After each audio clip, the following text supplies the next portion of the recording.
CMR family mall ఇప్పుడు మన కేపీహెచ్బీలో ఫిబ్రవరి 10వ తేదీన ప్రముఖ నటి శ్రీలీల గారిచే ఘన ప్రారంభం.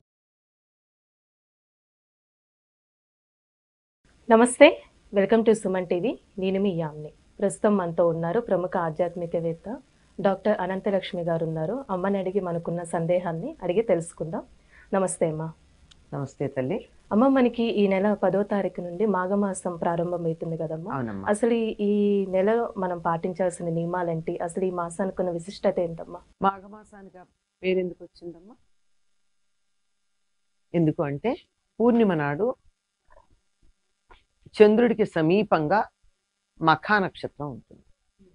మఖా అన్నది సూర్య శక్తిని బాగా గ్రహించగలిగినటువంటి సూర్యతత్వం కలిగినటువంటి రాశి. ఉత్తరాయణంలోనూ సూర్యుడు తీవ్రంగా ఉంటాడు. ఈ మఖా నక్షత్రం సూర్య సంబంధం కనుక మాఘమాసం అంతా కూడా సూర్య ఆరాధనకి చాలా ప్రసిద్ధమైంది. సూర్యుడిని ఆరాధించాలి అని ఈ నెలలోనే ఆదివారాలన్నీ కూడా, ఆదివారం కూడా సూర్య సంబంధమైంది. అందువల్ల ఆదివారాలన్నీ సూర్యుడిని ఆరాధించటానికి మనం కేటాయించడం జరుగుతుంది. అంటే ప్రతిరోజు ఆరాధించాల్సిందే సూర్యుడిని. ఎందుకంటే సూర్యుడు ఆత్మకారకుడు. సూర్యుడు అక్కడ ఉదయిస్తుంటేనే మనకి మెలకు వస్తుంది. సూర్యుడి కారణంగానే మనం నేను అనేటటువంటి ప్రజ్ఞను కలిగి ఉంటాం, ఆలోచనను కలిగి ఉంటాం. అటువంటి సూర్యుడిని ప్రతిరోజు ఆరాధిస్తారు భారతీయులందరూ కూడా. అవటానికి నేను శైవుణ్ణి, నే వైష్ణవుణ్ణి, నే శాక్తేయుణ్ణి అని ఇలాంటి 100 పేర్లు ఏం చెప్పుకున్నా ప్రధానంగా చేసేది ఉదయం సూర్యారాధన చేస్తాం మనం. తప్పనిసరిగా సూర్యుడికి నమస్కరించటం, మన శరీరానికి కావలసిన శక్తిని ఇచ్చేటటువంటి చిన్న చిన్న వ్యాయామాలకి పెద్ద ఫలితాలు ఉంటాయి. వాటికి సూర్య నమస్కారాలు అని పేరు పెట్టడం. సూర్యుడికి నమస్కరిస్తే మనకు ఆరోగ్యం వస్తుందా అంటే ఆ కాస్త వ్యాయామం చేస్తే ఆరోగ్యం వస్తుందన్నమాట.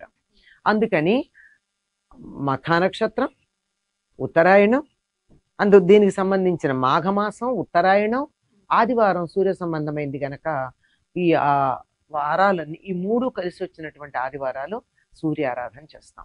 అలాగే సూర్యుడు ఆవిర్భవించినటువంటి రోజుగా మనం చెప్పుకునేటటువంటిది రథ సప్తమి ఉంది. ఆ తరువాత ఆ మర్నాడే భీష్మాష్టమి వస్తుంది. ఆ తరువాత భీష్మ ఏకాదశి వస్తుంది. ఇది భీష్ముడికి 2 ఏంటి, అష్టమి ఒకటి, ఏకాదశి ఒకటి. ఇది చిత్రం. అవి అయిన తర్వాత మాఘ పూర్ణిమ ఉంది. మాఘ పూర్ణిమ చాలా విశిష్టమైనటువంటిది. అకామావై అని చెప్పి తప్పనిసరిగా సముద్ర తీరాల్లో ఉన్న వాళ్ళు 4 పూర్ణిమలకి సముద్ర స్నానం చేస్తారు.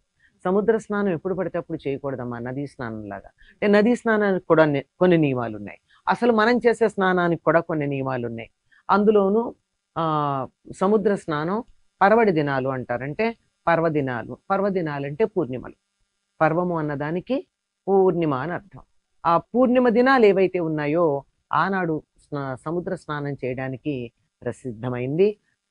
12 పూర్ణిమలు చేయలేకపోయినా ఆషాఢం, కార్తీకం, మాఘం, వైశాఖం.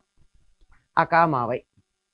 ఆ అంటే ఆషాఢం, కా అంటే కార్తీకం, మా అంటే మాఘం, వై అంటే వైశాఖం. ఈ 4 పూర్ణిమలకి మాత్రం తప్పనిసరిగా స్నానం చెయ్యాలి అన్నది, చేస్తే మంచిది అన్నది మనకి శాస్త్రం చెప్పేటటువంటి మాట. కనుక పూర్ణిమ నాడు, మాఘ పూర్ణిమ నాడు సముద్ర స్నానానికి చాలా ప్రసిద్ధమైంది. మరి ఏం చేస్తారు? సూర్యారాధన. ఈ నెలంతా చేస్తే ప్రసిద్ధం అనుకున్నాం కదా. ఎలా చేస్తారు సూర్యారాధన అంటే, సూర్యుడు మన నిద్రిస్తుండగా చూడకూడదుటమ్మా. ఆరోగ్యం కావాలనుకునేటటువంటి వాళ్ళు పాటించాల్సిన మొదటి నియమం ఏమిటంటే, మంచం మీద పడుకుని ఉండగా సూర్యుడు కంటపడకూడదు. ఓహో, నేను గదిలో పడుకుంటానండి, ఏసీ వేసుకుంటాను, అవతల వాళ్ళకి కనపడదు కదా అంటే, సూర్యరశ్మి ప్రవేశించిన ప్రదేశం ఏమైనా ఉందా? నేరుగా ప్రవేశించేది కాకపోయినా మామూలుగా అన్నా ప్రవేశిస్తుంది. ఎంత తలుపులు వేసుకున్నా రాత్రిపూటకి పగటిపూటకి తేడా తెలుస్తూనే ఉంటుంది ఆ బయట ఉన్నటువంటి వెలుగు. అంటే సూర్యకిరణాలు భూమిని తాకే లోపల మంచం మీద నుండి లేచి కాలకృత్యాలు నిర్వర్తించుకోవడం అన్నది ఆరోగ్యానికి సూచన. ఇది ఎప్పుడు చేయాల్సింది. ఒకవేళ ఎప్పుడన్నా అటు ఇటు అయినా మాఘమాసం అంతా కూడా తప్పనిసరిగా సూర్యోదయానికన్నా ముందుగానే లేచి స్నానం చేయాలి. ఈ స్నానం కూడా మనకి కార్తీక స్నానాల్లాగానే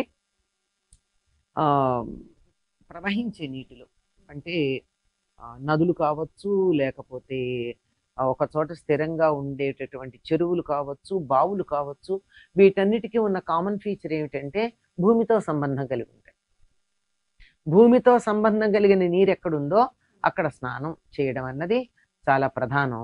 అందుకే దేనికైనా కానీ ఒక తిట్టుకి వాటికి వాడాలన్న మాఘ స్నానాలు అనేటటువంటి పదం వాడతారు. అంటే మాఘమాసం అంతా స్నానానికి చాలా ప్రాధాన్యం ఉంది. అయిన తరువాత సూర్యుడికి అర్ఘ్యాలు ఇవ్వడం, ఇది పాతకాలంలో అందరూ చేసేవారమ్మా. ఇప్పుడు అదేదో చాలా కొత్తగా ప్రత్యేకంగా చేయాల్సిన పనిలాగా ఉంది. కానీ ఒకప్పుడు అయితే స్నానం చేయగానే అక్కడే ఆ తడి బట్టలతోనే సూర్యుడి వైపుకి తిరిగి సూర్యుడికి దోసిళ్లతో నీళ్ళు ఇస్తారు. అంటే సూర్యుడికి ఇచ్చేటప్పుడు సూర్యుడికి అర్ఘ్యం ఇచ్చేటప్పుడు మాత్రం నీళ్ళు ఇలాగాని పోయిరండి, ఇలా పోయారు. అంటే మనం చేతితో నీళ్లు పోసేది కూడా దేవతలకి ఇచ్చేప్పుడు ఒకలా పోస్తాం, పితృదేవతలకి ఇచ్చేప్పుడు ఇట్లా పోస్తారు, అలాగే సూర్యుడికి ఇచ్చేప్పుడు ఇట్లా పోస్తారు. కనుక ఆ విధంగా 4 మార్లు తూర్పు వైపుకి తిరిగి సూర్యుడికి అర్ఘ్యం ఇస్తాం. సూర్యుడికి అర్ఘ్యం ఇవ్వడం వల్ల ఏం జరుగుతుంది అంటే మందేహులు అనేటటువంటి వాళ్ళు ఉంటారు. ఈ మందేహులు సూర్య రథానికి అడ్డం పడుతూ ఉంటారు. పదానికే అర్థం తెలుస్తోంది మనకు. మంద ఈహ, మందం అంటే చాలా థిక్ స్కిన్డ్, ఈహ అంటే కోరిక, ఆలోచనలు అస్సలు ఉండవు వాళ్ళకి, బుద్ధి తక్కువ వాళ్ళు అని అర్థం. అట్లాంటి వాళ్ళు సూర్యరథానికి వెడుతూ ఉంటే అడ్డం పడతారట. మనం ఇచ్చేటటువంటి ఈ అర్ఘ్యం ఇచ్చేటటువంటి నీళ్లున్నాయే, ఈ నీళ్ల వల్ల వాళ్ళు తొలగి వెళ్ళిపోతారట. అంటే వాళ్ళని తోసుకెళ్ళడం సూర్యుడికి రాదా అంటే వచ్చు, కానీ ఆయనకి మనం ఈ రకంగా సహాయం చేస్తే సంతోషపడతారు. చాలా మంది వాళ్ళు పనులు చేసుకోగలిగినా ఎవరన్నా వాళ్ళకి కించిత్ సహాయం చేస్తే దానివల్ల ఉపయోగం ఉందని కాదు, మనకి ఉడతా సాయం అంటూ ఉంటామే, అలా దానివల్ల ఏమన్నా వంతెన నిర్మాణం జరిగిందా? కాదు. అందులో నా వంతు నేను ఇంతే చెయ్యగలను అని చెప్పి చేయడం. ఆ విధంగా అందరూ నీళ్లు అలా అర్ఘ్యం కనుక ఇచ్చినట్టయితే మందేహులు తొలగిపోతారు అని చెప్తూ ఉంది. ఇప్పుడు తప్పనిసరిగా అందరూ చేయాలి. ఇప్పుడు చేయని వాళ్ళు కూడా, ఆడవాళ్ళు కూడా చేసేవాళ్ళు పూర్వం, ఇప్పుడు మానేశారు. తప్పనిసరిగా స్త్రీలు కూడా పూర్వం నదీ స్నానాలే ఎక్కువ చేసేవారు. నదీ స్నానాలు చేయడం, లేకపోతే నూతులు, బావులు, చెరువులు ఉంటే అక్కడ స్నానాలు చేయడం, ఆ చేసి ఆ తడి బట్టలతో ఉండగానే ఇన్ని నీళ్లు సూర్యుడికి అర్ఘ్యం ఇచ్చారు. మంత్రం చెప్పినా చెప్పకపోయినా సూర్యుడి కోసం మన మన మనసులో అనుకుంటే జరుగుతుంది. ఈ విధంగా సూర్యుడికి అర్ఘ్యం ఇవ్వాలి. ఆ తర్వాత సూర్యుడికి రథసప్తమి నాడు పాలు పొంగిస్తారు. అది కుదరనటువంటి వాళ్ళు ఆదివారాలు పొంగిస్తారు.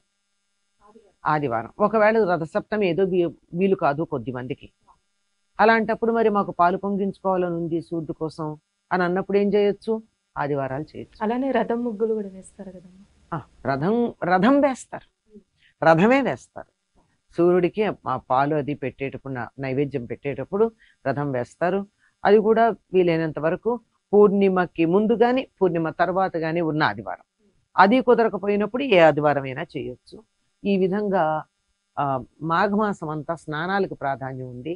తర్వాత ఈ ఋతువులో ఎందుకో చిక్కుడుకాయలు బాగా తింటారు ఈ మాఘమాసం అంతా. మరి ఆ చిక్కుడికి సూర్యుడికి ఏ రకమైన సంబంధం ఉందో తెలియదు, ఉంటుంది. లేకపోతే ప్రత్యేకంగా సౌరశక్తిని గ్రహించగలిగినటువంటి శక్తి చిక్కుడుకు ఉన్నట్టుంది. అలాగే రేగి పళ్ళు, జిల్లేడాకులు తల మీద పెట్టుకుని స్నానం చేసే పద్ధతి ఉంది. అది కూడా ఆదివారాలు కానీ రథసప్తమి కానీ. ఈ నెలంతా మాత్రం స్నానాలు చేయడం. ఏదైనా ఒక దీక్ష తీసుకుంటే మనకు ఉండేది ఏమిటంటే బ్రహ్మచర్యం, ఏకభుక్తం, భూశయనం. అంటే నేల మీద పడుకోవడం, బ్రహ్మచర్యం పాటించటం, ఒక పూట భోజనం చేయడం. ఇది చేసేటటువంటి వాళ్ళు చాలా మంది ఉంటారు. ఇలా గనక చేసినట్టయితే ఈ నెలంతా, సంవత్సరం అంతా ఢోకా లేనటువంటి ఆరోగ్యం ఉంటుంది. అంటే సూర్యుడు ఆరోగ్యాన్ని ప్రసాదిస్తాడు గనక ఆరోగ్యం భాస్కరాది ఇచ్చేత్ అని చెప్తారు. ఆరోగ్యం కావాలంటే భాస్కరుడినే ప్రార్థించాలి. ఇప్పటికి కూడా అనారోగ్యంగా ఉన్న వాళ్ళకి ఏం చెప్తారమ్మా? ఆదిత్య హృదయం చదువుకోండి, అనారోగ్యం పోతుంది అంటారు. ఒకప్పుడు మయూరుడు అనేటటువంటి ఒక ఆయన బాగా కుష్ఠవ్యాధి వచ్చింది ఆయనకి. కుష్ఠవ్యాధి వస్తే దాని నుంచి తప్పించుకోవడానికి సూర్యుడి మీద ఒక శతకం చెప్పాడు. మయూరుడి సూర్య శతకం అంటారు. ఆ 100 శ్లోకాలు చెప్పేటప్పటికి కుష్ఠవ్యాధి పోయిందిట.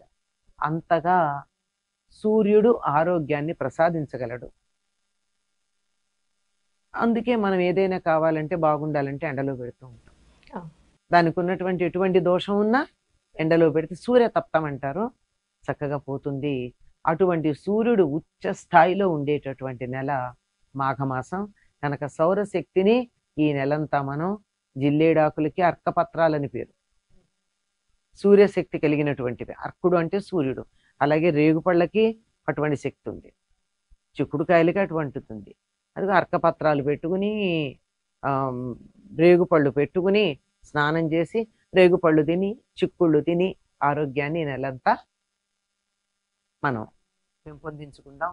శారీరక ఆరోగ్యంతో పాటు మానసికమైనటువంటి ఆరోగ్యం, నేను అనేటటువంటి ప్రజ్ఞ, ఆత్మవిశ్వాసం, ఇవన్నీ కూడా ఈ సూర్య ఆరాధన వల్ల వస్తాయి కనుక మనం అందరం